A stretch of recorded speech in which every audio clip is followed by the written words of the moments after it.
warahmatullahi wabarakatuh. Waalaikumsalam warahmatullahi wabarakatuh. Alhamdulillahirrahmanirrahim. Wa bihi nasta'inu ala umuri dunya wa din. Wassalatu wassalamu ala asyrofil anbiya'i wal mursalin wa ala alihi washabihi ajmain.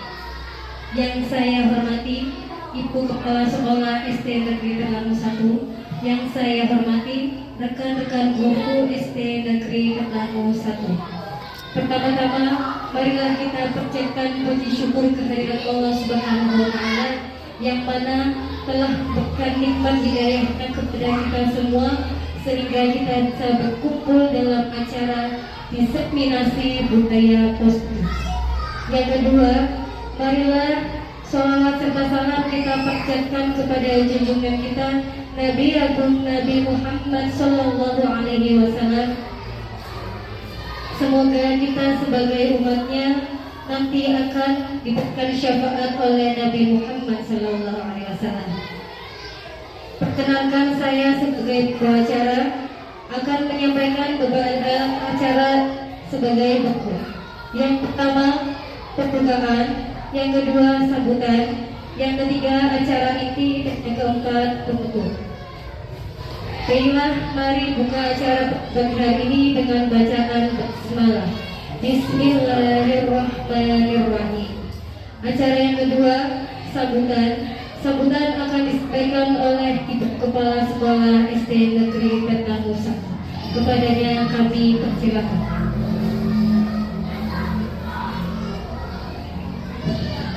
Assalamualaikum warahmatullahi wabarakatuh.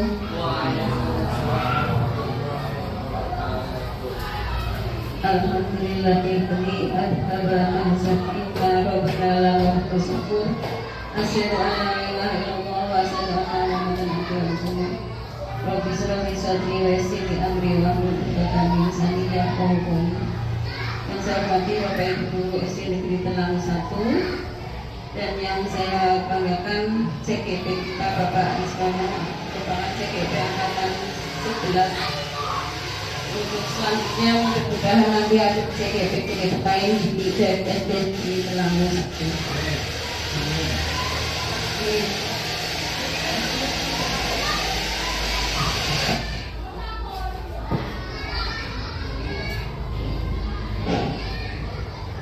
Tak lupa marilah kita bersama-sama mengucapkan syukur kepada Allah SWT karena pada hari ini kita bisa menyelenggarakan acara diseminasi budaya positif di SD Negeri Terlalu 1 oleh Bapak Rismono SPD CGP Angkatan 11 Kabupaten Brebes.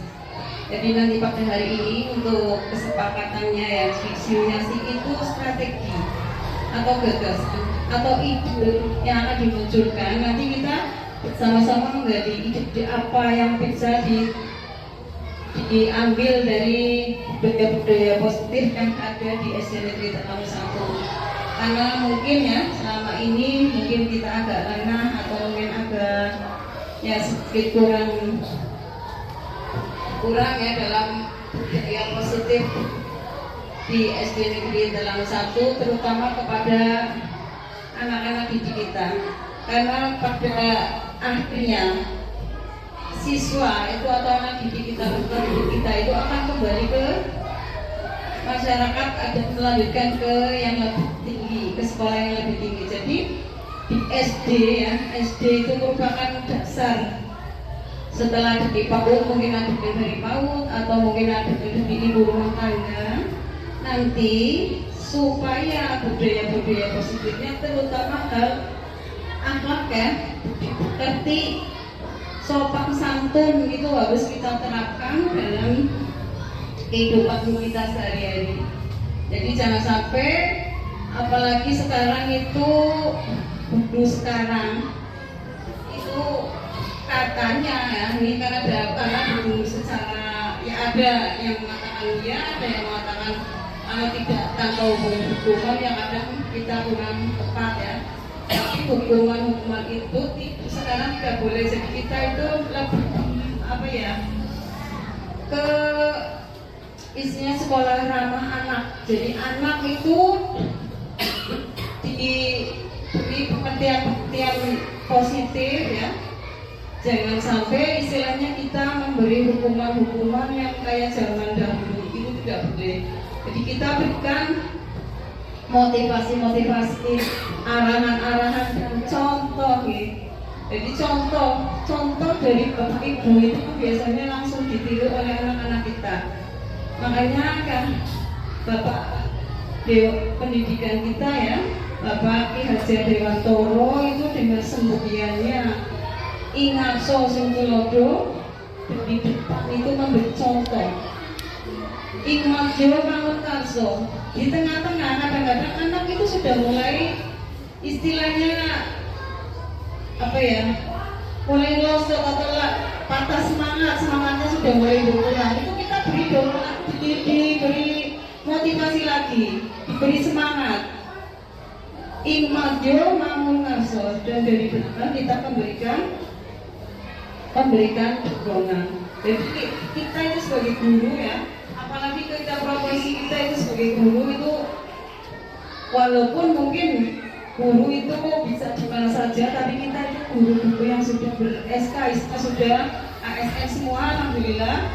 Jadi kita harus lebih baik lagi dalam meningkatkan kinerja kita ya untuk anak-anak kita. Karena anak-anak kita itu tanpa bimbingan dari Bapak Ibu guru, walaupun bakatnya setinggi langit, tapi kalau tanpa disentuh, tanpa dioles oleh Bapak Ibu guru, itu tidak akan muncul. Jadi mohon bimbingannya Bapak Ibu guru supaya memberikan contoh-contoh, dan nanti untuk selanjutnya kan kita akan musyawarah masalah di ini ya Pak, di seminar. Jadi nanti setelah disepakati hasilnya, nanti kita bersama-sama laksanakan ya. Jadi hanya itu, nanti untuk selanjutnya kita bareng-bareng budaya positif apa yang akan diterapkan di SD Negeri Tenaga Satu. Jadi nanti kita bareng-bareng bahas dan nanti bareng-bareng dilaksanakan ya. Mohon maaf apabila ada kata-kata yang kurang berkenan. Assalamualaikum warahmatullahi wabarakatuh. Monggo dilanjutkan. Warahmatullahi wabarakatuh. Acara selanjutnya yakni acara inti. Acara ini akan disebutkan oleh narasumber Dr. Iskandar SPP dan Dr. Dekat.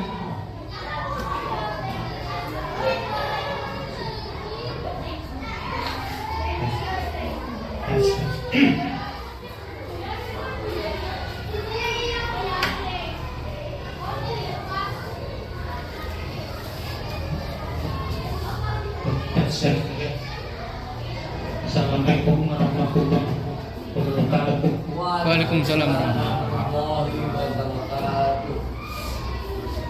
Yang terhormat Ibu Kepala Sekolah SD Negeri 1,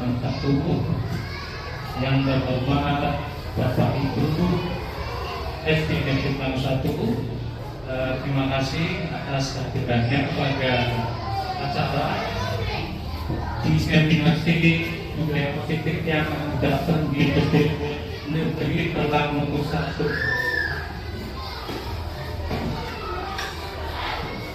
Ya, tadi Ibu Kepala Sekolah dalam sambutannya sudah menjelaskan apa itu diseminasi.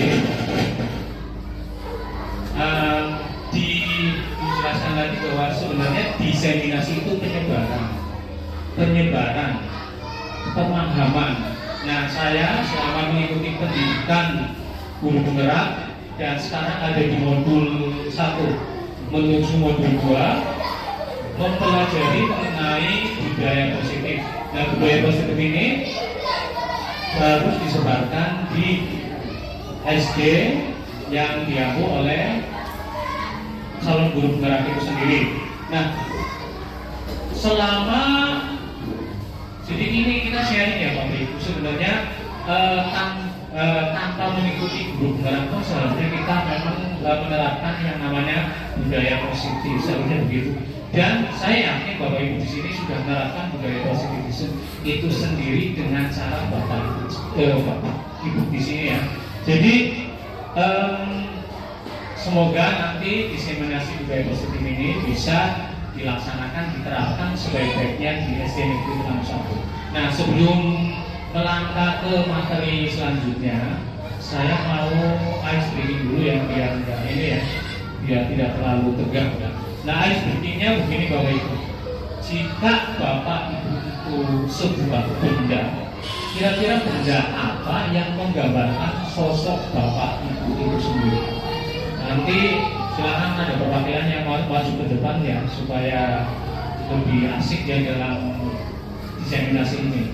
Silakan dipikirkan sejenak mengenai benda apa yang kira-kira menggambarkan pribadi atau Bapak Ibu ingin seperti apa. Jadi begini, benda apakah yang dapat kira-kira menggambarkan sosok Bapak Ibu itu sendiri? Bisa di sekeliling kita. Silakan coba. Iya, Bu Sulis, coba maju Bu Sulis. Ya. Nah, saya tanya dulu ya Bu Sulis. Ya. Kira-kira kalau Bu Sulis jadi benda apa yang akan menggambarkan sosok pribadi dari Ibu Sulis? Jika aku sebuah uang, Ya. aku akan selalu berbagi kepada semuanya. Wah, terima sekali ya Bapak Ibu, tepuk tangan semuanya. Nanti dari sini bisa dibagi ya. Terima kasih Bu Sulis. Selanjutnya dari bapak-bapaknya, siapa yang mau maju? Ayo, apa perlu ditunjuk? Oh, Pak Haji itu kawan. Oh ya, jangan bagi. Yes, kira-kira benda apa Bapak? Ya. Kalau saya itu benda seperti pisau ya, karena pisau semakin di asal itu semakin tajam, jadi kita harus seperti benda pisau. Oh gitu ya, oh ya. Ya terima kasih Pak Subedi dan Bu Sulistia. Nah itu apa ya, pemakaian saja. Jadi ada yang menggambarkan bahwa dirinya adalah sebuah pisau tajam, sangat tajam ya. Kemudian ada yang uang karena ingin ingin berbagi. Nah kalau saya sendiri Bapak Ibu, saya ingin menjadi jam Bapak Ibu. Kenapa? Karena saya ingin menjadi pribadi yang menghargai waktu dan mencoba untuk disiplin. Mungkin kadang-kadang masih yang kurang, jadi saya ingin menjadi jam karena saya ingin menjadi pribadi yang menghargai waktu dan mencoba untuk disiplin. Nah, kenapa saya ice breakingnya mengenai benda, karena nanti hubungannya dengan materi-materi yang akan saya jelaskan kepada Bapak Ibu. Nah, materi-materi hari ini yang akan saya jelaskan Bapak Ibu, yaitu tentang disiplin positif. Kemudian ada nilai-nilai kebajikan, teori motivasi hukuman dan penghargaan. Kemudian keyakinan kelas, kebutuhan dasar manusia dan dunia berkualitas, restitusi 5 posisi kontrol, dan satu lagi restitusi yang segitiga restitusi. Nah, dari yang saya paparkan di sini tentang materi-materi, adakah yang pernah mempelajarinya? Mungkin secara tidak sadar bahwa saya sudah pernah mempelajari ini ya. Ada tidak? Ada tidak Bapak Ibu?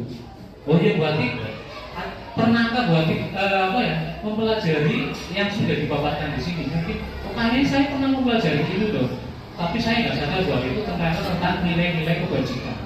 Gimana Pak? Mungkin saya pernah belajar tentang keyakinan kelas ya, tapi masih ada. Ya coba pakai mic.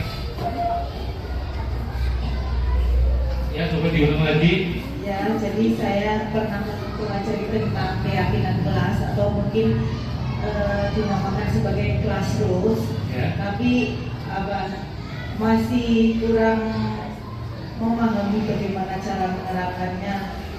Oh iya. Nah ya, sekarang sebenarnya Bapak Ibu sebenarnya ya mungkin sudah menerapkan namanya keyakinan kelas. Cuma memang tadi seperti Bu Atik bilang masih belum tahu caranya menerapkan dan bagaimana cara membuat keyakinan kelas. Karena nanti di materi-materi yang akan saya jelaskan itu ada yang namanya kesepakatan kelas, itu sama aja sebenarnya. Dan jangan sampai kesepakatan kelas itu sama dengan peraturan kelas. Jadi nanti kesepakatan kelas atau keyakinan kelas dibuat oleh bapak ibu sendiri dan para siswa itu sendiri. Gitu. Nah, kemudian, di sini apa itu disiplin positif? Ketika mendengar kata disiplin, apa yang terbayang di benak Anda? Apa yang terlintas di pikiran Anda? Kebanyakan kan orang akan menghubungkan kata disiplin dengan tata tertib, ya, kemudian kepatuhan pada peraturan. Kata disiplin sendiri itu sering dihubungkan dengan hukuman. Padahal itu sungguh berbeda, karena belajar tentang disiplin positif itu tidak harus dengan memberi hukuman. Justru itu adalah salah satu alternatif terakhir dan tidak digunakan sama sekali. Walaupun mungkin nanti pada kenyataannya berbeda. Nanti kita sharing di sini Bapak Ibu. Disiplin sendiri itu berasal dari bahasa Latin disiplina yang artinya belajar. Jadi disiplin itu belajar. Namun dalam budaya kita, makna kata disiplin telah berubah menjadi sesuatu yang dilakukan seseorang pada orang lain untuk mendapatkan kepatuhan. Jadi kalau disiplin ya patuh begitu. Padahal sebenarnya itu disiplin itu artinya belajar. Kemudian Bapak Ibu, yang selanjutnya Ki Hajar Dewantoro menyatakan bahwa untuk mencapai kemerdekaan atau dalam konteks pendidikan kita saat ini untuk menciptakan murid yang merdeka, syarat utamanya harus ada disiplin yang kuat. Saya yang buat bahwa kalau dalam bahasa Inggris disiplin is the key of the success. Saya percaya itu bahwa kalau kita mau sukses, salah satunya syarat itu disiplin. Benar berarti. Menurut saya begitu. Tapi orang berbeda. Disiplin yang dimaksud adalah disiplin diri yang memiliki motivasi internal. Percuma kalau cuma ada motivasi eksternal. Karena motivasi eksternal kan berasal dari orang-orang sekeliling. Nanti kalau kalian berangkat pagi akan saya kasih hadiah. Sebenarnya itu tidak perlu. Dan saya juga pernah menerapkan gitu. Pagi-pagian nanti nilainya nambah. Itu sebenarnya tidak perlu. Karena itu tidak datang dari diri sendiri. Betul enggak? Ya, jadi harus ada motivasi dalam diri atau kita sebut dengan motivasi internal. Nah, untuk mendisiplinkan kita atau motivasi eksternal karena berasal dari luar, bukan dari dalam diri kita. Kemudian, nilai-nilai kebajikan. Kita mungkin sering mendengar nilai-nilai kebajikan, tapi kadang-kadang katanya apa sih nilai-nilai kebajikan itu? Dan di sini nilai-nilai kebajikan adalah sifat-sifat positif manusia yang merupakan tujuan mulia yang ingin dicapai setiap individu. Nilai-nilai tersebut bersifat umum atau universal. Nah, dan lintas bahasa, suku bangsa, agama maupun latar belakang.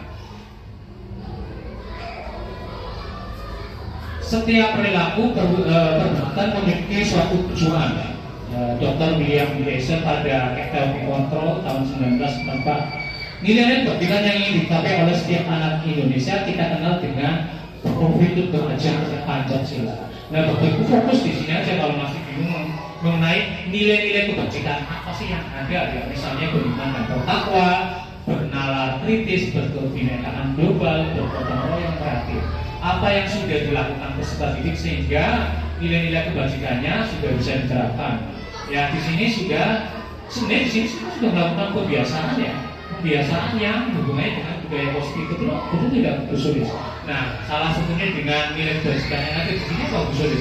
Kalau dihubungkan dengan setiap hari Rabu, berarti nilai kebajikannya bagus. Beriman dan bertakwa. Kemudian kalau pagi-pagi siswa-siswa berangkat, berarti nilai kebajikannya apa? Misalnya mereka berangkat tepat waktu atau bahkan sebelum masuk di sana. Berarti nilai kebajikan yang ada pada diri peserta didik itu apa? Disiplin. Kemudian Bupina yang kelas rendah, anak-anak disuruh membuat PR. Kemudian mereka tidak dibantu oleh orang tua. Mereka belajar sendiri mengerjakan seperti itu. Nilai-nilai kebajikannya apa? Mandiri dan tanggung jawab. Iya, mandiri dan tanggung jawab. Nah, Itu kemudian ada juga Bu Tuti misalnya di kelas 1 anak-anak disuruh membuat keterampilan yang sederhana lah, yang sesuai dengan umurnya. Berarti ada nilai-nilai kebajikan yang ada pada peserta didik. Misalnya disuruh membuat apa di kelas 1 yang sesuai dengan umurnya.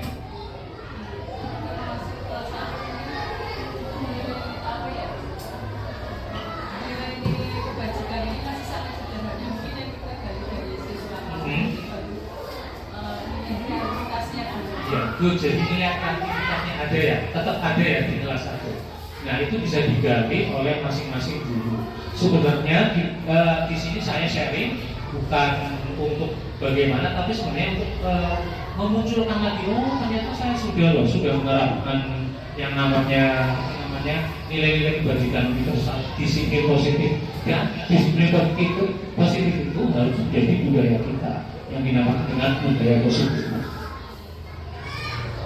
Nah, ini ada teori motivasi perilaku manusia. Tadi motivasi eksternal untuk menghindari ketidaknyamanan. Makanya kita kadang-kadang seringnya begini, seringnya di sini motivasi eksternal. Jadi anak-anak itu mau berbuat karena ada dorongan dari luar, bukan yang dari dalam. Kalau yang dari luar pasti mereka mau sih, cuma kadang-kadang sudah gitu. Tapi kalau dari dalam diri motivasi internal itu pasti ada kesadaran. Nanti berhubungan dengan keyakinan kelas. Karena kalau keyakinan kelas diterapkan, yang menerapkan siapa sebenarnya? Anak-anak itu sendiri. Kita bukan cuma sebagai fasilitator, ya. Jadi nanti misalnya, oh saya kan tadi ribut kelas, kalau ribut kan konsekuensinya begini ya. Jadi mereka akan sadar sendiri. Kita tidak perlu membuat hukuman yang mungkin anak-anak itu tidak akan jerah.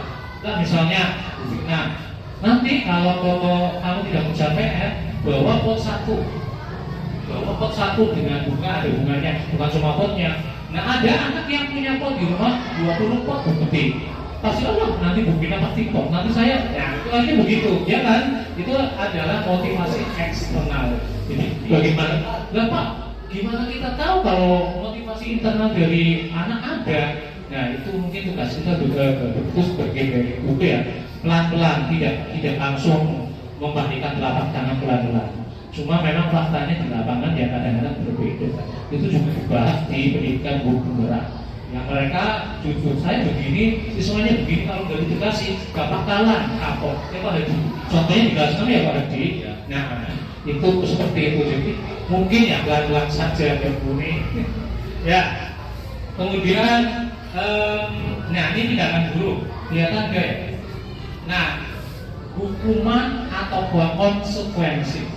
Nah nanti Bapak Ibu coba menebak, itu merupakan kalimat yang ada itu merupakan hukuman atau konsekuensi. Nanti kalau sudah benar atau salah kita lihat apa sih bedanya antara hukuman dan konsekuensi. Coba ya, yang nomor 1 saya bacakan.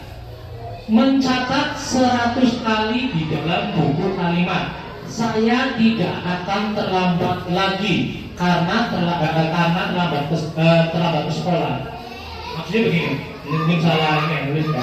Jadi disuruh mencatat 100 kali di dalam buku kalimat. Buku tulis ya, kalimatnya begini, saya tidak akan terlambat lagi sampai 100 kali. Nah, menurut Bapak Ibu itu hukuman apa konsekuensi? Hukuman. Coba ya, ada yang lain? Gak apa-apa, nanti jawabannya nanti di sini. Apalagi hukuman sama konsekuensi. Pak Wawan? Konsekuensi. Yang lain hukuman ya? Hukuman. Oke, sekarang yang kedua, lari mengelilingi lapangan basket 2 kali karena terlambat di sekolah. Kita nggak punya lapangan basket, berarti lapangan biasa aja misalnya. Lari mengelilingi lapangan 2 kali karena terlambat hadir sekolah. Hukuman atau konsekuensi? Hukuman. Ada yang lain? Kawan? Sama semuanya. Hukuman. Oke. Kemudian yang ketiga, murid diminta untuk push up 15 kali karena tidak menggunakan masker ke sekolah. Murid diminta untuk push up 15 kali karena tidak menggunakan masker ke sekolah. Apa bukti? Hukuman atau konsekuensi? Hukuman. Tahu? Hukuman. Bukina? Hukuman. Ya, coba yang ketiga, yang selanjutnya menggantikan kertas tugas teman yang sudah dicoret-coret, sudah dicoret-coret. Biasanya begitu ya. Kemarin juga ada yang di kelas menggantikan kertas tugas teman yang sudah dicoret-coret teman lain. Itu apa? Konsekuensi. Semuanya konsekuensi.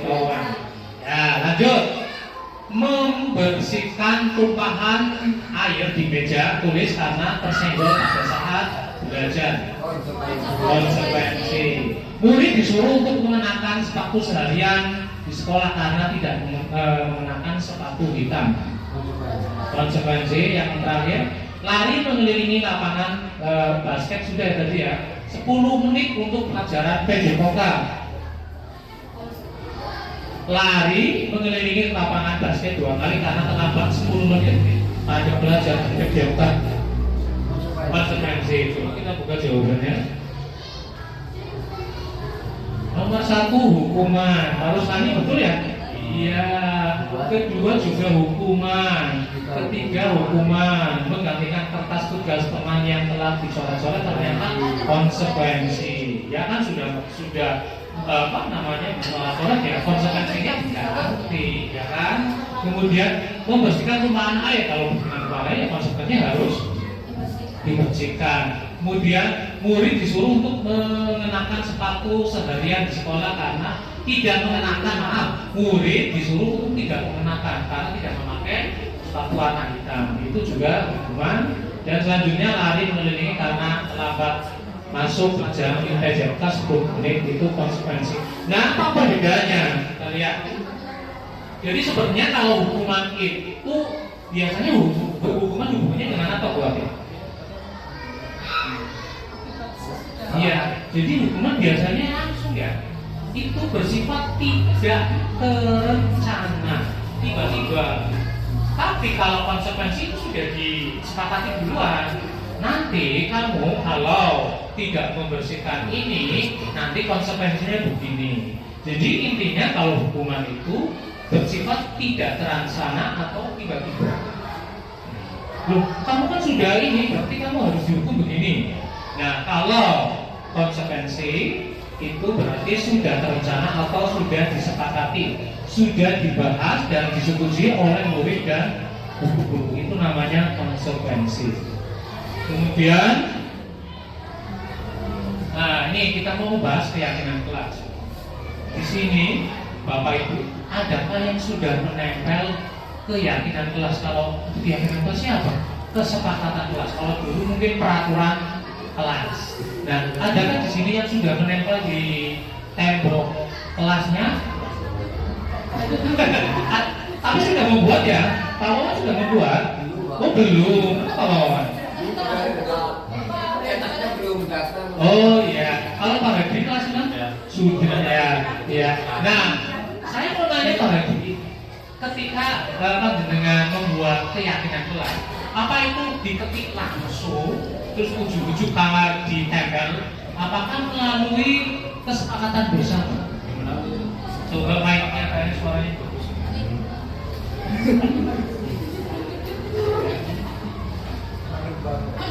Untuk keyakinan kelas itu tidak langsung secara langsung, tapi itu kesepakatan bersama ya antara siswa yang satu dengan yang lainnya. Kemudian kita buat Gurunya itu tidak ikut. Nah, ya benar ya, berarti Pak Hadi sudah sudah menempelkan. Nanti ditanya sudah didapat atau tidak. Bukunya yang kelas 4 sudah. Ya. Ikuti kelas 1 belum. Buat kelas 1 sama ya? Sudah ditempel. Bukunya kayaknya sudah. Ya. Pak Uswani? Nah, di sini sudah ini ya. Jadi keyakinan kelas adalah nilai-nilai kebajikan universal yang disepakati bersama untuk membentuk kegiatan belajar mengajar yang efektif. Jadi memang kalau kita mau efektif, kita harus membuat keyakinan kelas. Jadi anak-anak kalau misalnya kita tegur, loh kalian kan sendiri membuat keyakinan kelas, kenapa kalian yang melanggar? Misalnya kan begitu. Mengapa keyakinan kelas bukan peraturan saja? Mengapa kita memilih peraturan tentang penggunaan rem pada saat mengendarai atau bukan? Coba kemungkinan jawabannya kan banyak ya. Kenapa kita harus memakai helm? Kan begitu. Begitu dengan yang ada di kelas begitu.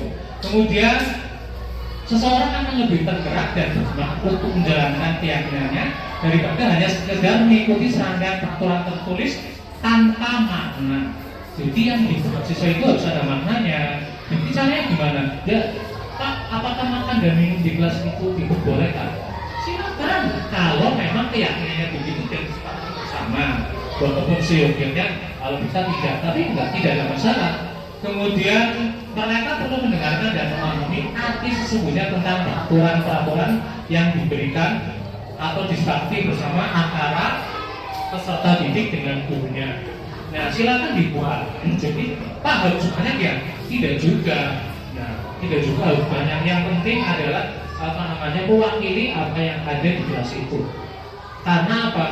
Kalau kita menseragamkan siswa, itu pasti tidak bisa. Ada siswa yang begini, kita sama ratakan tidak bisa. Jadi cara yang paling gampang yaitu membuat keyakinan kelas.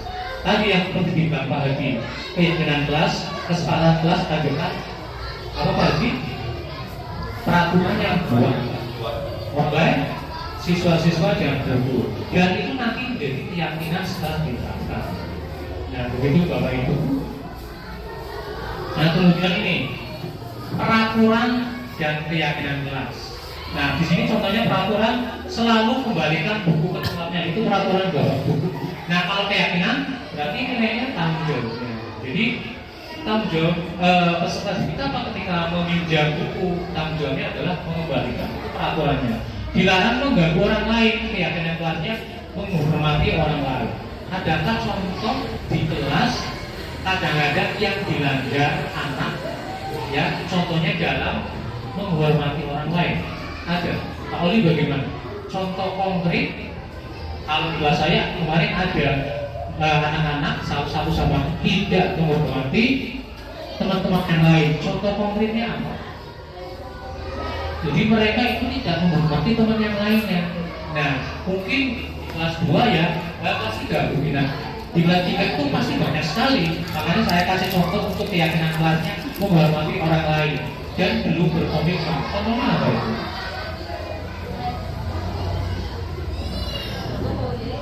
Nggak apa-apa dibantu. Mungkin mau mengucapkan tapi mungkin apa ya? Apa bumi? Itu Rangga Raffi itu sering banget loh ya. Iya. Pusing, berkelahi, guyonan itu tidak. Apalagi dengan peserta didik yang perempuan ya. Itu berarti tidak menghormati orang lain. Coba nanti diterapkan keyakinan kelasnya. Jadi nanti dilihat, oh, kamu kan sudah membuat keyakinan kelas bersama-sama, kenapa tidak? Kenapa dilanggar? Nah, itu juga mungkin sekarang sebenarnya sama aja ya. Jadi ketika kita ada masalah konflik dengan siswa, kita tidak langsung bilang begini, begini, kamu yang dasar tidak bisa. Itu bilang harus banget bukti. Iya, ya silakan. Dan halus banget. Begini contohnya bukti.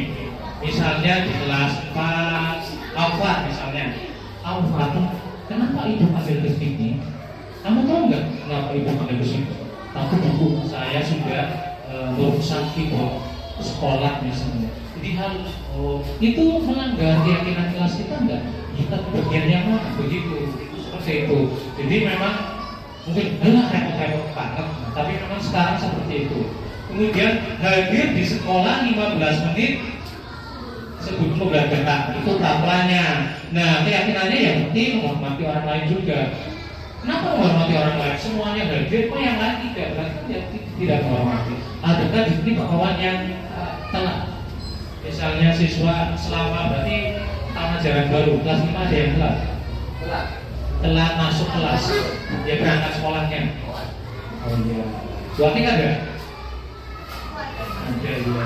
Kalau kelas 6 yang baik-baik itu ada. Oh tidak ada. Wah, disiplin semua kalau kelas 6 ya. Berarti sudah menerapkan keyakinan kelas tadi sudah ditanggal juga. Ya bagus lagi. Lanjut, dilarang melakukan kekerasan.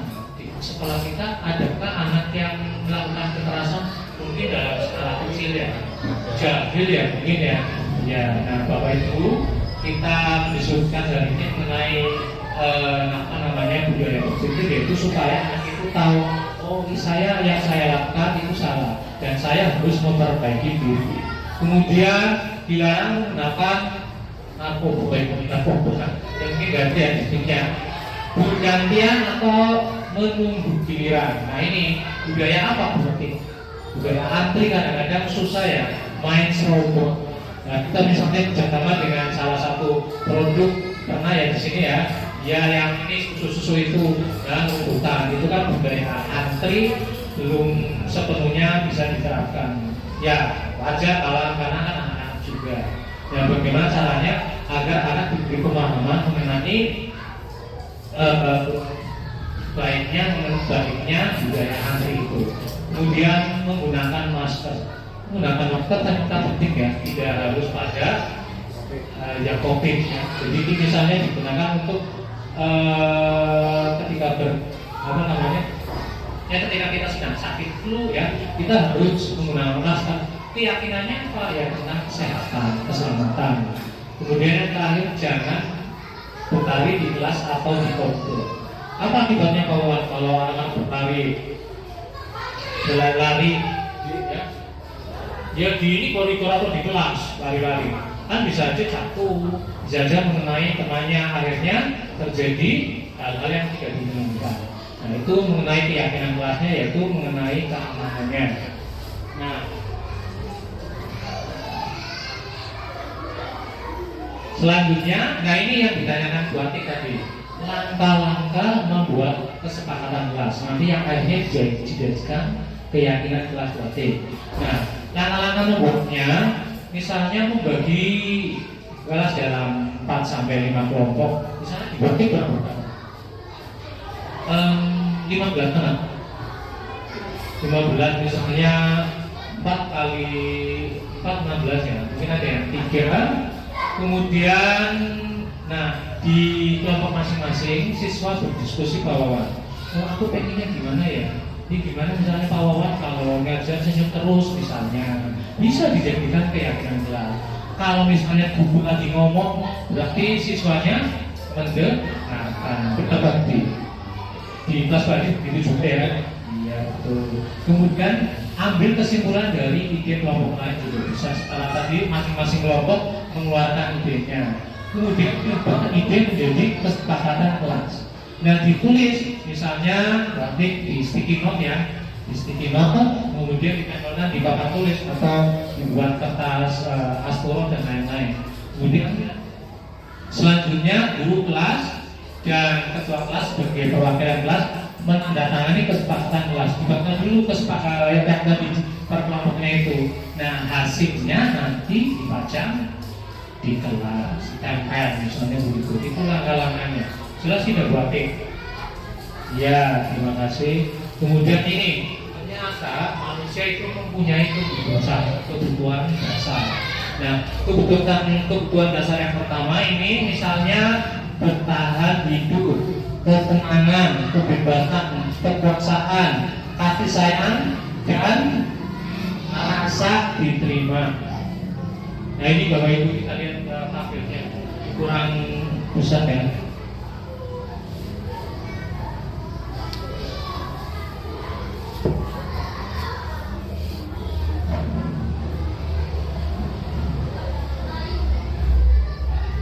Nah, ini Bapak Ibu 5 posisi kontrol ya, sabdanya yang tadi ya. Nah ini ada 5 posisi kontrol kita itu ada di mana? Nah ini teorinya begini, dan sebenarnya Bapak Ibu sudah menerapkan juga, cuma nggak tahu saya ini posisinya sebagai apa. Yang pertama penghukum. Contohnya yang tadi, kamu nggak boleh saya hukum ya, itu penghukum. Kalau kamu tidak melakukannya, awas ya. Mungkin kita secara tidak sadar pernah melakukan hal-hal seperti itu. Itu namanya penghukum.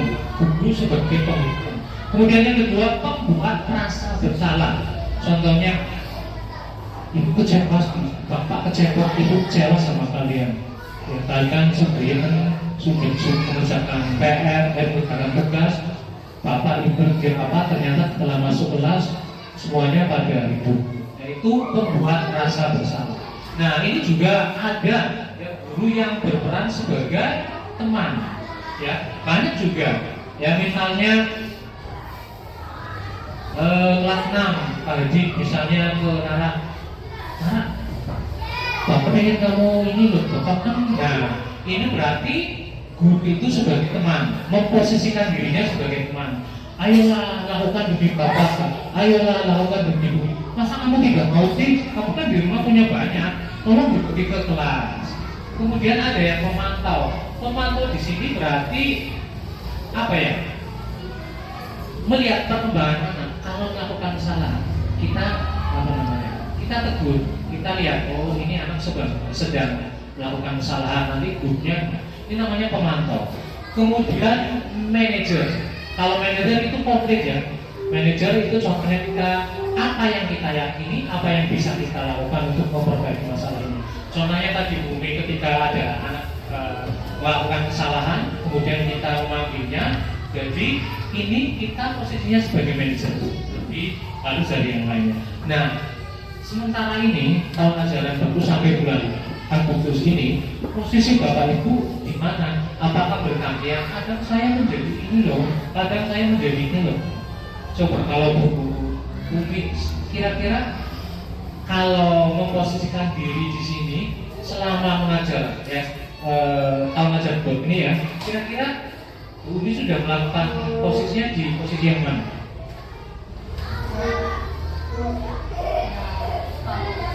Gak apa-apa, kita jujur aja gak apa-apa, ini kita bebas di sini. Sebagai manajer, ya. Cuma, ya.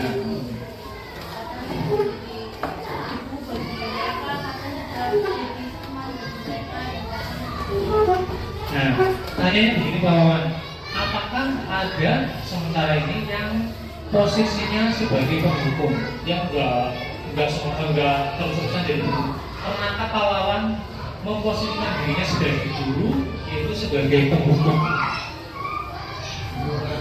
Belum pernah.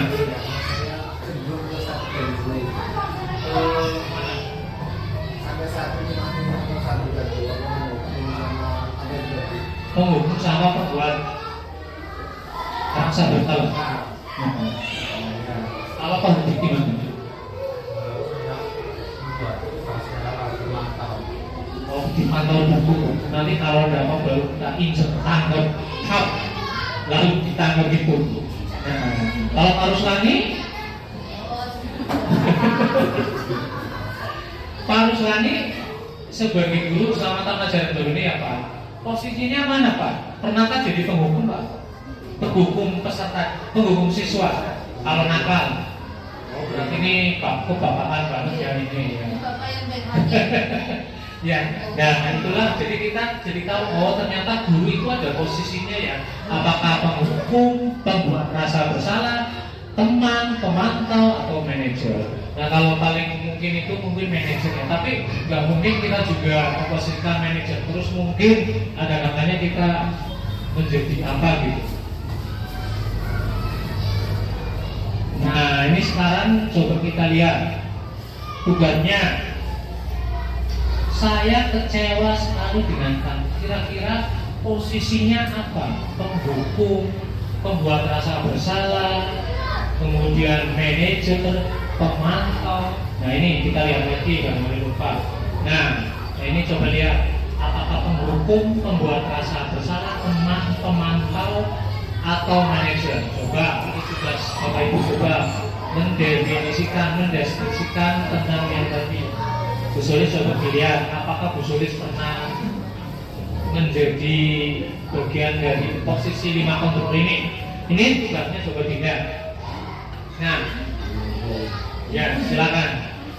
Saya kecewa sekali dengan kamu. Saya kecewa sekali dengan kamu. Kira-kira siapa yang mengatakan?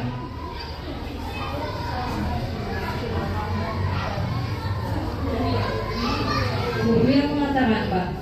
Ya, ini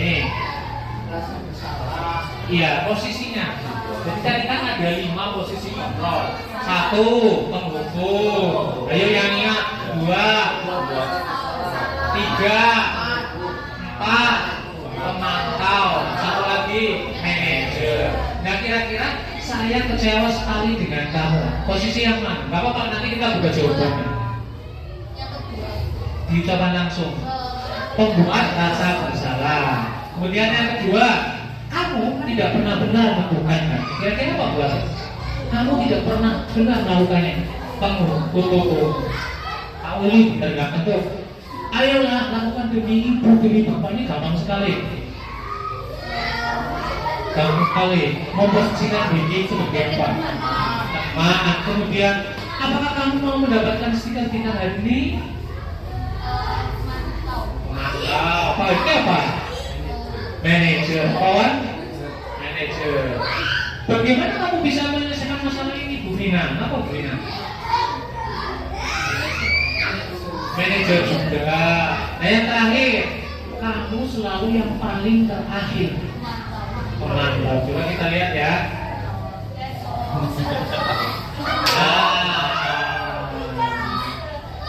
Jadi begitu Bapak Ibu.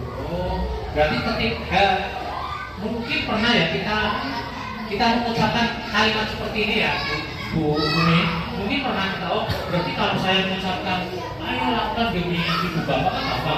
Nah, ini mungkin yang bingung. Kamu selalu yang kalau ini jelas ini penghukum ya. Nah, di sini misalnya Pak Hadi yang Albi kamu selalu paling terakhir ya. Kamu harus dihukum begitu ya. Nah, ini posisinya sebagai penghukum Pak Haji. Ya, terima kasih Bapak Ibu sudah aktif dalam diskusi diseminasi kali ini. Nah, selanjutnya kita lihat. Nah, restitusi ini yang bukan kita sehari-hari kita selalu melakukan harusnya melakukan restitusi baik guru kelas maupun guru maupun juga. Nah, apa itu restitusi? Proses menciptakan kondisi bukti-bukti untuk memperbaiki kesalahan mereka sehingga mereka bisa kembali pada kelompok mereka dengan karakter yang lebih kuat. Jadi ketika mereka ada kasus, ada masalah, mungkin lemah, tapi ketika nanti ada solusinya mereka jadi bagus, jadi kuat, jadi lebih baik daripada yang sebelumnya. Nah, restitusi di sini juga membantu menjadi lebih memiliki tujuan. Tentu saja memiliki disiplin positif dan memulihkan dirinya setelah berbuat salah. Restitusi itu bukan untuk menebus kesalahan. Jadi kadang-kadang ini ada salah kaprah ya. Restitusi ini untuk menebus kesalahan, padahal sebenarnya harus untuk bertanggung jawab terhadap apa yang dia lakukan. Jadi sebenarnya itu yang dinamakan restitusi. Nah, restitusi di sini juga kita lihat.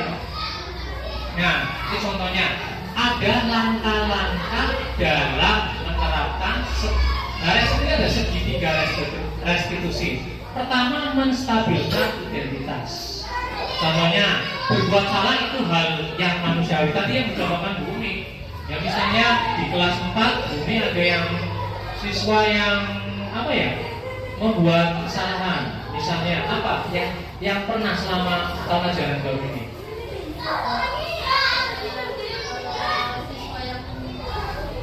Terlambat misalnya, siswa yang terlambat ke sekolah. Dan nanti Bumi memanggil anaknya, jangan rame-rame Bumi, supaya anak juga mungkin tidak malu. Misalnya salah satu contohnya yang tamat siapa misalnya? Awal, kenapa Bumi panggil ke sini? Kamu tahu nggak? Tahu Bu? Kenapa? Karena saya sering terlambat. Sudah pelajaran 1 jam baru masuk. Nah, ini yang dinamakan menstabilkan identitas. Nah, kemudian yang kedua yaitu validasi tindakan yang salah, Bapak Ibu. Validasi tindakan salah atau di sini validasi kebutuhan. Nah, contohnya di sini kamu bisa saja melakukan hal yang lebih buruk, tapi kamu tidak melakukan. Kamu pasti punya alasan. Nah, itu tadi misalnya terlambat sekolah. Kamu pasti punya alasan apa? Misalnya, iya Bu Umi, karena setiap hari saya menyanyi sampai jam 1 pagi, nah itu juga bisa. Nah itu yang namanya validasi tindakan yang salah. Itu ya. Kemudian terakhir menanyakan keyakinan Bapak Ibu. Menanyakan keyakinan. Nah nanti Bapak Ibu menanyakan kepada anak yang tadi membuat kesalahan. Ya, kesalahan itu kita tidak membuat sendiri karena sudah ada keyakinan kelas ya yang sudah dibuat. Contohnya itu nilai disiplinnya, nilai kebajikannya disiplin ya Bu Vina. Nah disiplin itu bisa diterapkan ketika misalnya anak berangkat sekolah atau tidak. Jadi kita tidak menghukum anak karena sesuatu yang tidak jelas. Apa nilai yang kita percaya di kelas sekolah kita, nilai-nilai universal apa yang telah kita sepakati, kelas yang tidak itu seperti apa. Nah nanti Bu Umi misalnya tadi kasus Alfa, nah berarti Alfa sudah melanggar apa? Keyakinan kelas yang kita buat. Oh iya Bu, disiplin. Nah kemudian nanti Bu Umi juga nanya terus, apa yang harus kamu lakukan untuk menyelesaikan masalah kamu yang selalu terlambat? Nah nanti biar anaknya sendiri yang memutuskan. Nah, jadi kita cuma sebagai apa ya, penyampai, fasilitas saja. Jadi kita tidak bisa menghukum anak seenaknya sekarang ini. Loh kan susah. Ya, ini pada kenyataannya memang agak sulit, tapi kita mencoba pelan-pelan karena tidak ada sesuatu yang instan. Nah itu tadi langkah-langkah dalam menerapkan segitiga restitusi. Apa saja tadi Pak Hadi yang sudah menyimak dengan sangat fokus? Satu, menstabilkan identitas. Tanya dulu kenapa dipanggil. Yang kedua apa tadi Bu Tulis?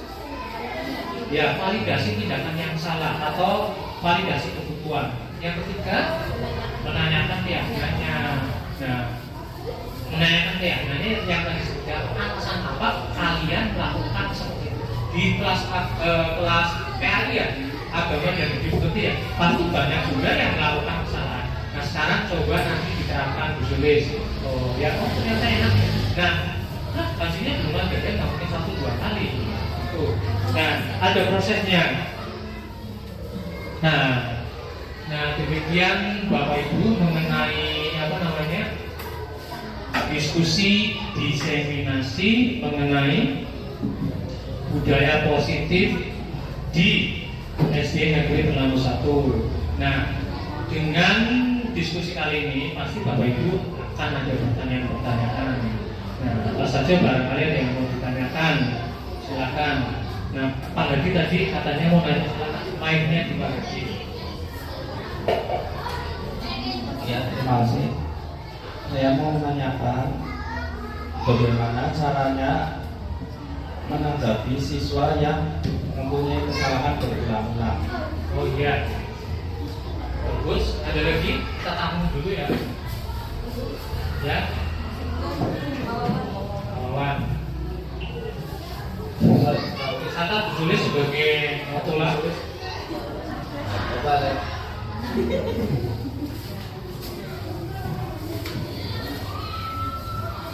Begini Pak Res, kalau saya ingin menambahkan bagaimana kalau misalkan materi ini nanti ada yang diterima dulu. Oh iya. Dimulai dulu dan kita Tahu. jangan pandang yang kurang misalnya. Oke, nanti kita share ya. Tidak coba. Ada lagi yang banyak ya. Ada hadiah ya, door prize ya. Surprise. Pak Uli, yang Pak Uli kan, ya ini Pak Uli harusnya nanya ya Bu Ati. Kenapa? Karena dia peralihan dari SMP ke SD. Jadi masih banyak yang harus ya dipelajari dan menyesuaikan diri di sini. Coba Pak Uli. Saya menanyakan Pak, bagaimana cara mengatasi peralihan mengajar dari SMP sampai SD? Saya kan dari SD mungkin banyak perbedaan yang banyak. Antara mengajar di Iya. Kalau SMP. di SMP mungkin kan saya sudah menguasai lah. Tapi kalau di SD kan perlu proses dulu sekarang. Ya. Bagaimana ini? Ya, Sekarang saya ya. satu lagi terakhir.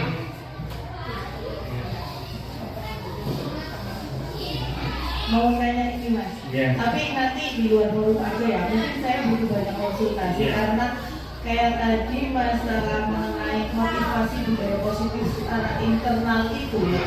Kan kalau kelas 1 kan peralihan ya Iya. dari PAUD ke kelas 1 tuh mereka tuh masih kayak belum ngerti banget gitu ya tentang peraturan kelas. Nanti mungkin aku konsultasinya Iya. setelah ini ya. Oke. Terus ya gitulah sama yaitu cara menerapkannya kepada anak-anak Yang lebih masih kecil ya. Ya. dengan bahasa yang lugas tapi Mereka memahami. Iya, gitu Oke, aja. terima kasih. Ya, Sulis, pertanyaan yang pertama apa? Dari Bagaimana cara menangani kesalahan anak-anak yang dilakukan secara berulang-ulang? Ya, jadi begini Pak Hadi ngajar di kelas 6. Jadi banyak sekali apa namanya pergolakan karena mereka sudah mulai remaja ya Pak Hadi. Cara menangani anak-anak yang selalu membuat kesalahan dan kesalahannya itu dilakukan terus menerus berulang-ulang. Nah iya, tadi salah satunya itu dengan membuat keyakinan kelas. Kalau di kelas, ya kalau di luar kelas itu nanti beda sendiri. Dan setelah membuat keyakinan kelas dan itu ternyata tidak mengena pada anak. Menurut teman-teman bagaimana? Kalau menurut saya pengalamannya adalah pendekatan personal kepada anak. Ya mungkin kitanya latar belakang yang dia berbuat seperti itu apa? Mungkin di rumah anak itu mempunyai masalah yang tidak bisa terselesaikan, akhirnya ke sekolah. Jadi kita harus tahu latar belakang anak itu. Gak semuanya anak ini nakal karena dasar dari sananya begini, orang tuanya begini, tidak. Jadi Pak Hadi harus tahu, menelusuri lebih jauh lagi mengenai anak itu sendiri. Menurut saya begitu. Mungkin ada yang menawarkan Bapak Ibu yang punya kasus seperti Pak Hadi, ternyata setelah dilakukan solusi bersama anak itu jadi baik. Ada? Kalau saya itu pendekatan personal dan harus tahu masalah bukan cuma di kelas ya, tapi di rumah, di sekolah. Dan iya, jadi nanti kalau ternyata Bapak Ibu berulang kali kita harus melakukan kolaborasi ya orang tua. Kalau memang ternyata kasusnya itu sangat, ya, jadi memang harus kita tidak bisa menyelesaikan sendiri ya, karena mereka punya orang tua itu dipanggil. Jadi ada kerjasama karena kan kita mengawasi anak-anak itu kan cuma sampai siang saja ya, selebihnya begitu. Tadi oke ya. Lanjut, apa Bu Sulis? Untuk pertanyaan kedua, bagaimana cara mengatasi peralihan pengajar antara dari SMP ke SD? Ya, ini terima kasih karena saya juga mengalami hal yang sama. Kalau saya dari SMA ke SD, ada sendiri di sini saksinya ya, murid saya sendiri, Bu Sulistia ya. Jadi sangat bagus pertanyaan. Yang pertama adalah ini, ada pepatah yang mengatakan di situ bumi dicicak, di situ langit dijunjung. Kita harus menyesuaikan diri secara sadar, secara pribadi dulu. Ya, saya harus begini, saya harus begini. Saya rasa saya lihat Pak Uli tidak ada masalah dalam penyesuaian secara pribadi, tidak ada masalah. Buktinya selalu bercanda bersama-sama. Bahkan saya lihat saya bercanda dengan Bu Vina terus menerus. Itu juga salah satu penyesuaian yang paling bagus. Kemudian itu kalau sama guru-guru ya. Kemudian kalau sama siswa, ya seperti yang tadi yang Pak Hadi juga tanyakan ya, kita harus mengenali karakter siswa itu sendiri. Karena karakter orang itu berbeda-beda. Ada yang naik madar di jendela ya, yang namanya si kembar. Itu kenapa? Harus diselusuri. Jangan cuma wadul sama teman-teman ternyata tidak memberikan solusi. Saya rasa saya pernah mempunyai pengalaman dengan si kembar di kelasnya Pak Uli dan ternyata sekarang ya saya memang tidak terlalu menjaga jarak, tapi tidak menjauhi. Ternyata anak itu sekarang juga kalau ada saya selalu hormat, salim, itu bisa diterapkan juga. Jadi peralihan dari SMP ke SD sebenarnya mengenai kesiapan diri kita. Pak Uli sudah diangkat menjadi ASN, sudah memilih SD. Mau tidak mau, apa yang harus dilakukan Pak Uli sudah tahu dari sini. Berarti saya harus tidak setengah-setengah ya. Begitu juga mungkin dulu Bu Suri dari TK ke SD ya. Mungkin tidak terlalu suka ya, apalagi agak suka karena ini kan naik turun. Jadi itulah seninya guru SD. Guru SD itu tidak hanya mengajar balik, tapi mendidik bagaimana caranya mereka lebih mempunyai tadi kebajikan universal yang baik yang bisa diterapkan, kemudian budaya positif yang bisa diterapkan, dan tentu saja kita harus memahami karakter dari anak-anak itu sendiri sesuai dengan profil pelajar Pancasila. Itu saja Pak, barangkali ada tambahan dari teman yang lain. Mungkin yang pernah ngajar tingkat SMP di sini tidak ada ya? Ya, silakan yang ketiga, yang selanjutnya di sini.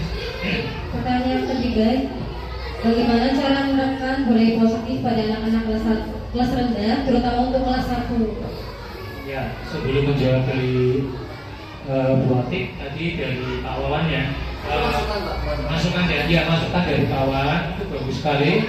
Jadi nanti kita share materinya mengenai ini, jadi mungkin nanti bisa diterapkan di masing-masing guru, dan semoga nanti SD Negeri Telamu 1 menjadi SD yang unggul, yang sesuai dengan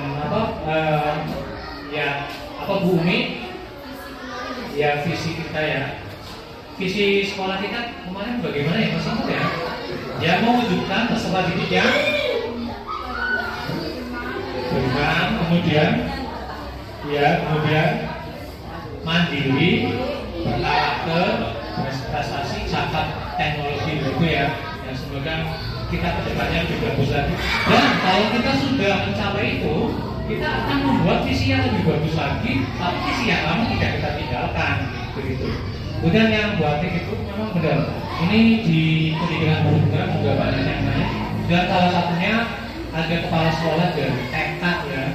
Jadi mereka banyak, teman saya banyak bertanya mengenai bagaimana cara menerapkan keyakinan kelas, yang mana keyakinan kelas itu sebenarnya apakah bisa diterapkan di anak-anak yang lebih kecil.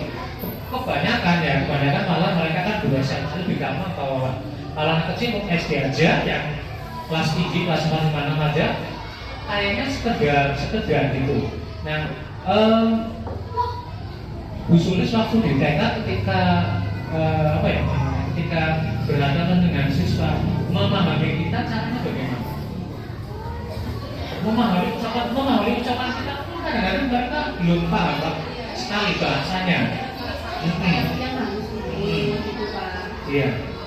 Jadi mungkin begini ya Bu Atik. Kalau saya tidak pernah ajar kelas rendah ya. Jadi mungkin begini, anak-anak itu kita tanyakan dengan bahasa yang mereka mungkin paham. Kadang-kadang kita memakai bahasa Indonesia, ternyata di setiap harinya memakai bahasa Jawa. Saya pernah loh bukan di SD Telamu 1, sampai kebetulan ada saksinya di sini ikuti. Saya waktu itu mengajar bahasa Inggris, kemudian anak-anak di Nusantara mungkin masih tahun 2005-an ya Wak, mungkin masih sekolah ya Wak. Waktu itu beliau bilang begini, Pak, kalau ngajar jangan memakai full bahasa Indonesia. Kenapa? Karena mereka bahkan saya memakai bahasa Indonesia mereka nggak boleh. Kan mereka orang Indonesia, iya, tetapi mereka tiap harinya akan memakai bahasa lokal ya. Jadi mungkin cara yang terbaik adalah tidak usah muluk-muluk membuat keyakinan kelas. Ya mungkin begitu ya. Jadi bagaimana anak itu anteng saja, bukan cuma anteng ya, anteng aja kadang-kadang kurang bagus ya. Yang penting followan aktif ya. Jadi dalam pembelajaran itu aktif. Yang aktif kita mungkin karena apa? Menurut Ki Hajar Biarawantoro kan kalau pembelajaran itu harus berpihak pada siswa. Berpihak pada siswa apa itu berarti ya bahwa siswa itu memiliki karakter yang berbeda-beda. Kita tidak bisa menyamaratakan. Jadi kalau ada siswa yang tadi lari-lari dan lain-lain, kita tahu ini mungkin jadi atlet ini. Jadi bagaimana caranya kita menanamkan sebenarnya mereka sudah punya bakat minat dan bakat dari kecil sudah ada belum? Ya kita cuma tugasnya menebalkan saja. Itu ada sebenarnya kita sebagai guru. Begitu ya Bu Ani? Ya. Terima kasih atas pertanyaan dari teman-teman guru SD Negeri Temanggung 1 yang hebat-hebat dan punya dedikasi yang tinggi dalam bidang pendidikan. Semoga kedepannya anak-anak didik kita menjadi anak-anak 5, 10, 15, 20 tahun, anak-anak yang bisa menjadi generasi emas bagi bangsa Indonesia. Apalagi pemerintah juga sudah mencanangkan generasi emas di tahun berapa Bu Solis kemarin? Di tahun 2045. Semoga anak-anak kita termasuk anak-anak yang punya prestasi tapi tidak melupakan adab ya. Jadi itu. Terima kasih atas kehadirannya dalam acara diseminasi budaya positif di SD Negeri Temanggung 1. Kalau ada salah kata dan lain-lain, saya minta maaf sebesar-besarnya. Akhirul kata, wabillahi taufiq wal hidayah. Wassalamualaikum warahmatullahi wabarakatuh. Waalaikumsalam. Waalaikumsalam warahmatullahi wabarakatuh. Terima kasih Pak Haris atas pemaparannya. Sebelum acara ini ditutup, dapat disimpulkan bahwa diseminasi positif bertujuan untuk mewujudkan pembelajaran yang berpihak pada murid, terwujudnya suasana yang nyaman kelas, dan menciptakan budaya positif. Dengan tolak ukur, murid mampu membuat kesepakatan kelas sesuai dengan nilai-nilai profil pelajar Pancasila, serta murid mampu menjalankan kesepakatan yang telah dibuat. Demikian acara pada pagi hari ini. Saya sebagai pembawa acara mohon maaf apabila ada kata-kata yang kurang berkenan. Wabillahi taufiq wal hidayah. Wassalamualaikum warahmatullahi wabarakatuh.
Assalamualaikum warahmatullahi wabarakatuh. Saya Esa Sejati SPD MPD, Kepala Sekolah SD Negeri Temanggung 1. Ucapkan terima kasih kepada Bapak Ismono SPD sebagai calon guru penggerak angkatan ke-11 yang telah melaksanakan diseminasi budaya positif di SD Negeri Temanggung 1. Harapan saya dengan adanya diseminasi budaya positif di SD Negeri Temanggung 1, maka budaya-budaya positif yang telah didiseminasikan dilaksanakan di SD Negeri Temanggung 1 sehingga untuk siswa dan guru bisa melaksanakan diseminasi budaya positif tersebut. Harapan saya semoga untuk guru-guru yang lain bisa mengikuti jejak Pak Rismono sebagai calon guru penggerak di masa-masa yang akan datang. Dan budaya-budaya positif yang telah ditanamkan di SD Negeri Temanggung 1 bisa meningkatkan mutu dan kualitas pendidikan di SD Negeri Telang 1. Dan untuk guru-guru SD Telang 1, jangan segan-segan untuk belajar, untuk menimba ilmu pada Bapak Rismono yang telah menjadi calon guru penggerak angkatan ke-11 di CGP ini. Hanya itu yang bisa saya sampaikan. Mudah-mudahan SD Negeri Temanggung 1 tetap menjadi SD yang terbaik di wilayah Brebes. Wabillahi taufiq wal hidayah. Wassalamualaikum warahmatullahi wabarakatuh. Assalamualaikum warahmatullahi wabarakatuh. Nama saya Roslena Eva Mayati, guru SD Negeri Temanggung 1.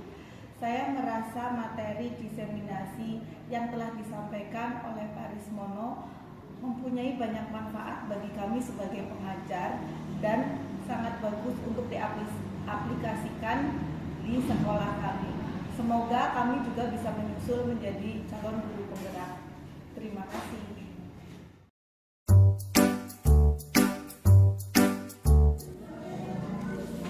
Assalamualaikum warahmatullahi wabarakatuh. Waalaikumsalam warahmatullahi wabarakatuh. Selamat pagi semuanya. Selamat pagi, Pak. Good morning, class. Good morning, sir. Apa kabarnya kalian hari ini? Baik. Terima kasih kalian baik semua hari ini. Sudah sarapan semuanya? Sudah. Good, sudah sarapan semuanya. Nah, sebelum kita memulai pembelajaran, alangkah bagusnya kalau kita berdoa dahulu ya. Kita akan berdoa dahulu. Silakan berdoa dipimpin oleh siapa? Ketua kelasnya. Ya, Bayu dari situ, Bayu. Silakan dari ke sini, langsung ke sini ya.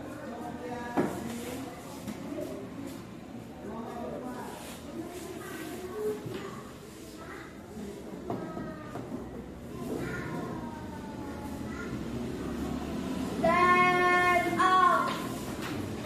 Say greeting. Good morning, sir. Ya, good morning. Sit down. Let's pray. Bismillahirrahmanirrahim. Raditu billahi rabban wa bil islami dinan wa bi Muhammadin nabiyyan wa rasulan. Rabbi zidni ilma warzuqni fahma. Amin ya rabbal alamin. Finish. Ya. Terima kasih untuk Bayu yang sudah memberi doa sebelum kita pelajaran. Nah, semuanya, apakah kalian masih semangat hari ini? Masih. Hari ini Pak Guru mau membuat keyakinan kelas. Tapi sebelumnya kita akan tepuk semangat dulu supaya kalian semangat. Setuju tidak? Setuju. Ya, silakan berdiri semuanya. Ya. Tepuk semangat. Dang dang dang. Ding ding ding. Dum dum dum. Dang dang dang. Ding ding ding. Dum dum dum. So.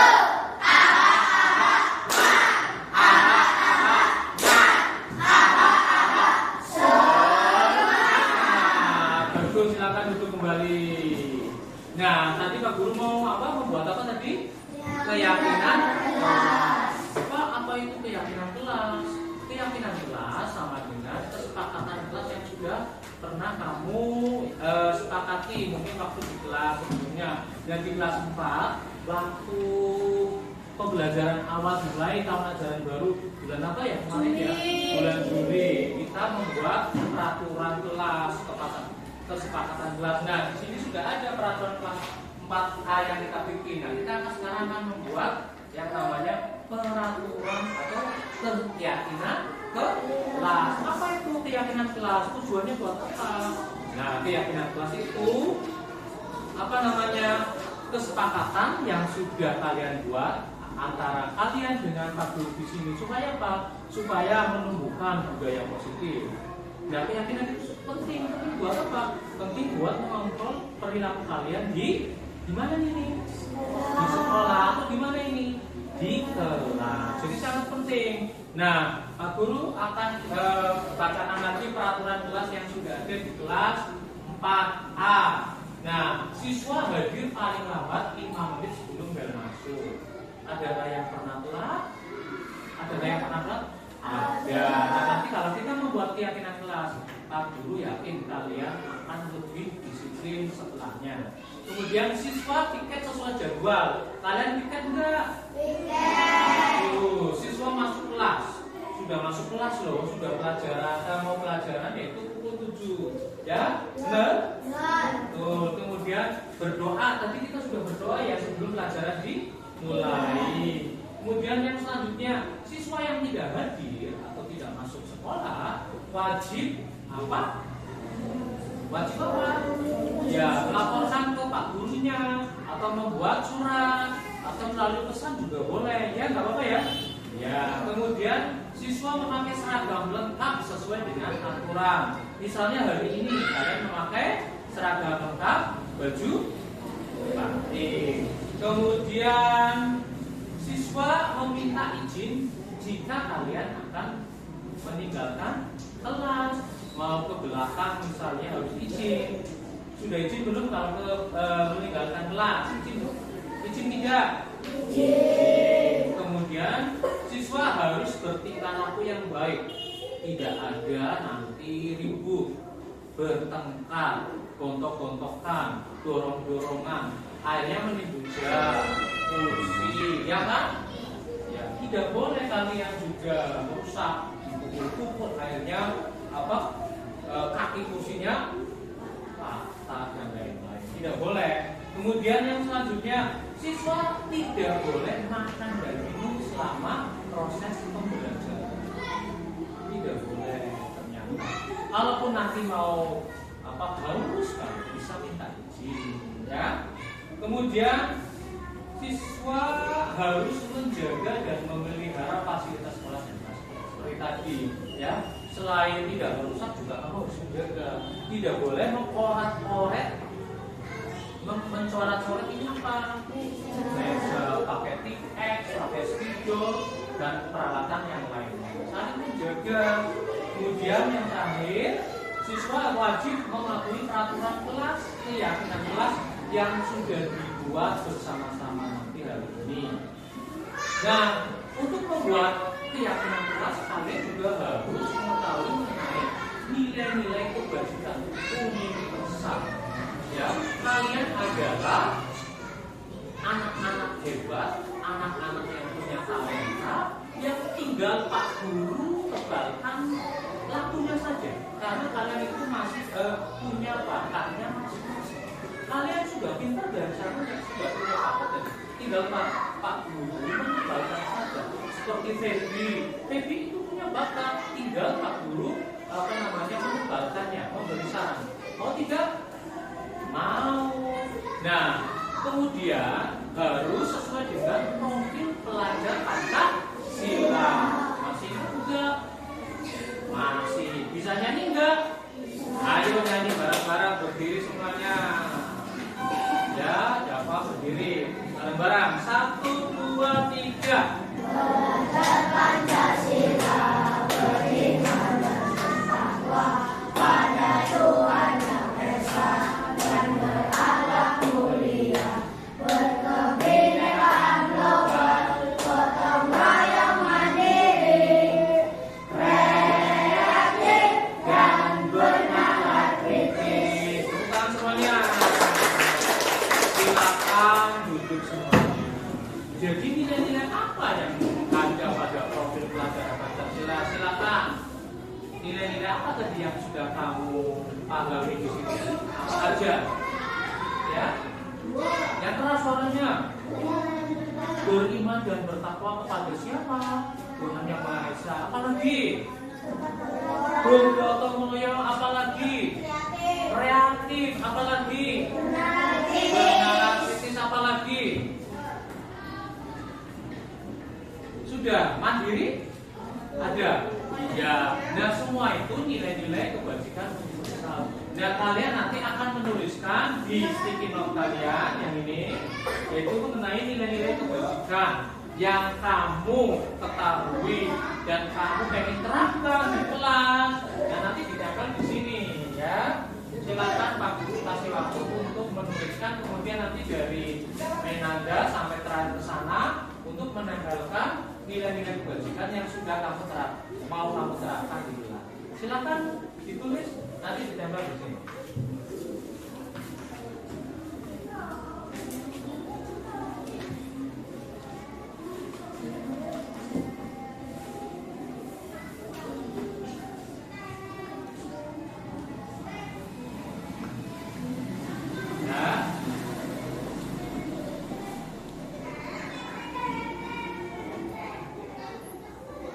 Nilai apa yang ingin kamu terapkan? Kamu utamakan pengennya ini, gitu ya. Wah, ternyata sudah. Yuk kita mulai. Sekarang semuanya ya. Ya, mulai dari Menanda. Silakan tempel di sini. Ya, silakan. Ya, nilai mandiri apa satu aja nilai yang kamu pengen kamu terapkan. Ya. Ya, satu aja Menanda.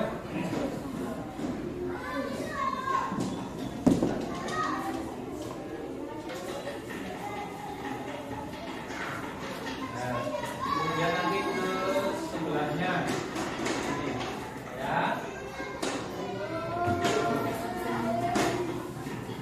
Lanjut. Sebelahnya. Lanjut.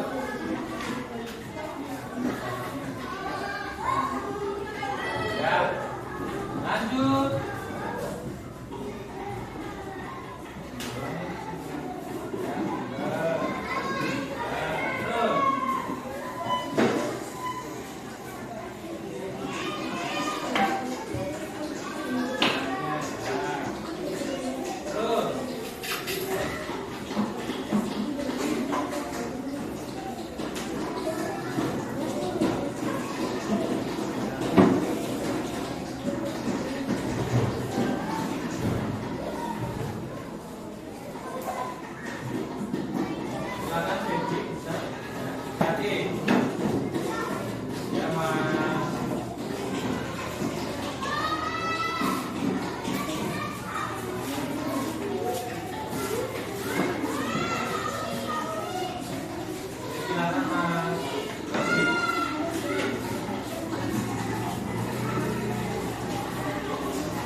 Sudah menempelkan nilai-nilai kebajikan yang kamu yakini kamu bisa terapkan di kelas, dan kamu bisa mana yang pengen kamu terapkan nilai-nilai kebajikan apa.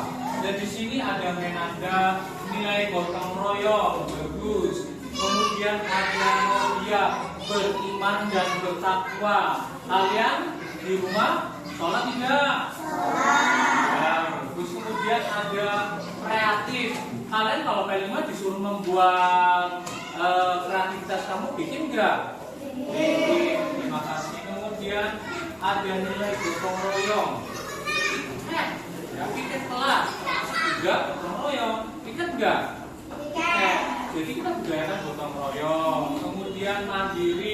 Nah, kalau di rumah mengerjakan PR-nya dikerjakan apa tidak? Dikerjakan sendiri apa tidak? Sendiri. Kamu sudah mandiri, sudah kelas 4. Kemudian ada lagi bernalar kritis. Kalian kalau memperoleh pelajaran di kelas, kalian pasti punya jawaban-jawaban dari pertanyaan-pertanyaan yang Pak Guru tanyakan ke kalian, dan kalian punya pendapat yang berbeda-beda dan semuanya punya nalar kritis yang bagus. Terima kasih semua sudah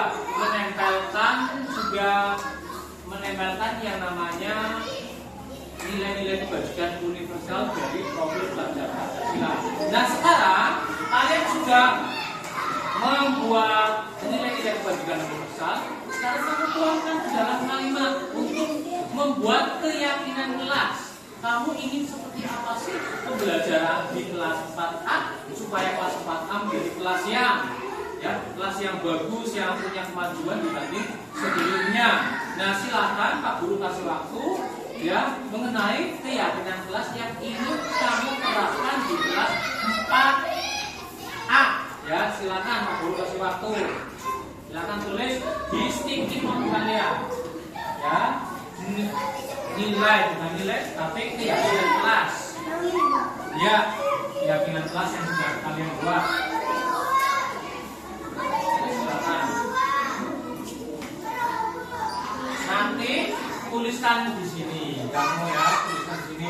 Bikin suara-suara guru pengennya seperti apa kamu? Ingin kelas ini seperti apa? Ya. Kita kasih waktu. Nanti tuliskan langsung saja di sini ya.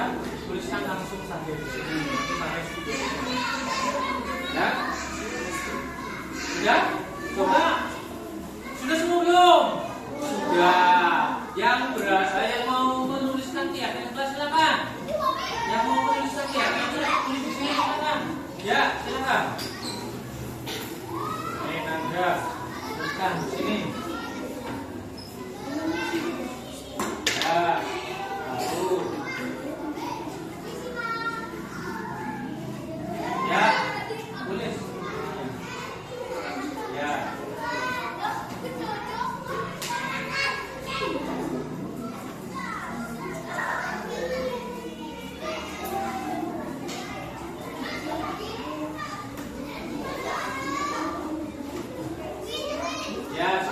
Selanjutnya yang mau menuliskan keyakinan kelas yang ingin kamu terapkan kelas 4A. Siap-siap yang lain yang ingin keyakinan kelas 4A diterapkan.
Selanjutnya Mas Adam.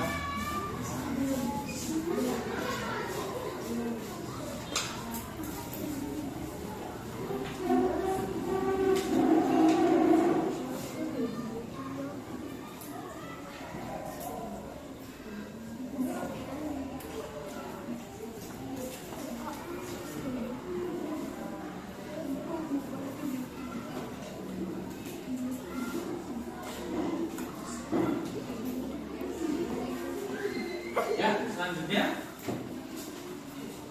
silakan.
Ada lagi?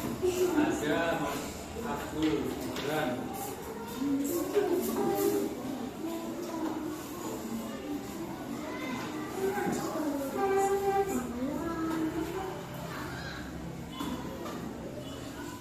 Ya, lagi?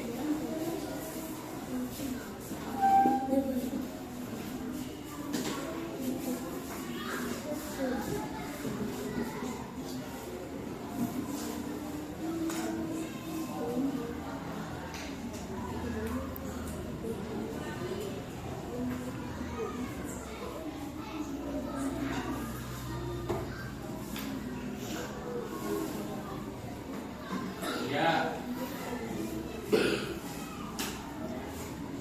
Terima kasih semua yang sudah menuliskan di sini.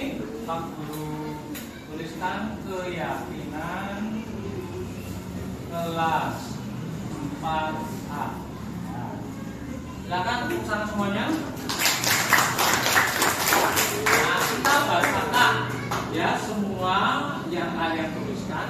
Apakah kamu setuju dengan teman-teman kalian? Tadi kan satu kelas menuliskannya mengenai keyakinan yang sudah dibuat kalian. Nanti kalau setuju dan sepakat, hendaknya keyakinan kelas kita laksanakan dengan baik dan penuh tanggung jawab. Nah itu garis bawahi penuh tanggung jawab.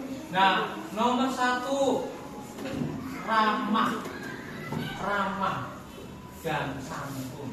Maksudnya kita budayakan sopan santun. Setuju tidak? Setuju.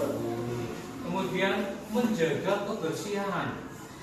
Setuju tidak? Setuju. Ya, ini ada menjaga kebersihan kelas itu dijaga dengan baik untuk tentunya tentang kebersihannya.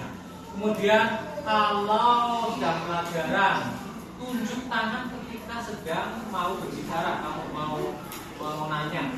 Setuju tidak? Setuju. Kemudian berdoa sebelum dan sesudah belajar dimulai. Setuju? Setuju. Ya. Kemudian kamu siap untuk belajar. Siap artinya dari rumah kamu memang siap untuk belajar, sehingga di sini tidak ngantuk, tiduran dan lain-lain. Siap semuanya kalau ke sekolah untuk belajar? Ya. Ya, good. Kemudian pakainya harus rapi dan sopan. Setuju tidak? Setuju juga. Kemudian di sini ada mampu bekerja sama. Kalian bersama, misalnya ada kelompok belajar, ya tidak boleh milih-milih. Semuanya satu kelas, satu tujuan, dan semuanya sama. Tidak boleh membeda-bedakan. Setuju tidak? Kemudian setelah kamu tadi mampu bekerja sama, kemudian saling menghormati apapun teman kalian. Setuju tidak? Contohnya apa? Contohnya ada yang ngedek-ngedekan, tidak terima. Kemudian kalau yang salah duluan seharusnya meminta maaf, tidak berkelahi, ya kan? Ya, betul. Kemudian lagi ini, terutama ini disiplin. Ini disiplin waktu. Artinya kita kalau berangkat ke sekolah dari rumah ya harus tepat waktu, jangan begadang semalaman akhirnya paginya ngantuk, dibangunin orang tua kamu tidak bangun-bangun. Kemudian selanjutnya yang terakhir ini belajar penuh semangat, ya atau tidak? Wajib. Nah, keyakinan kelas yang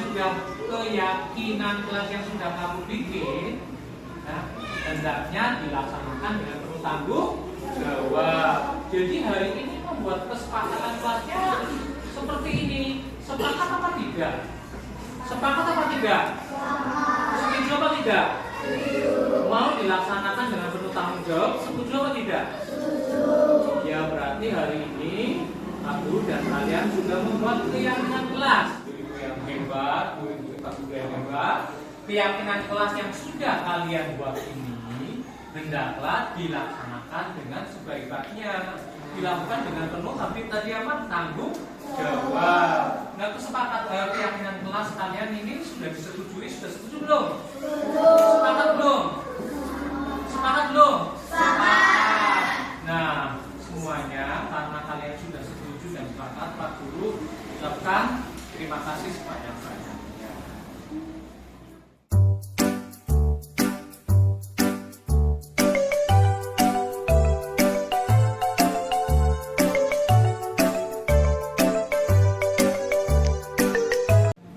Saya Malaika Perdaya Putri, siswi kelas 4A SD Negeri Terlalu 1. Hari ini kami membuat keyakinan kelas dan belajar memahami nilai-nilai kebajikan universal sehingga kami berharap bisa menerapkan keyakinan kelas dengan penuh tanggung jawab. Nama saya Ahmad Rafi Ardiansyah. Saya siswa SD Negeri Terlalu 1. Saya dan teman-teman kelas 4A membuat keyakinan kelas agar proses pembelajaran berlangsung dengan tertib, dan insya Allah kami akan menerapkan dengan penuh tanggung jawab.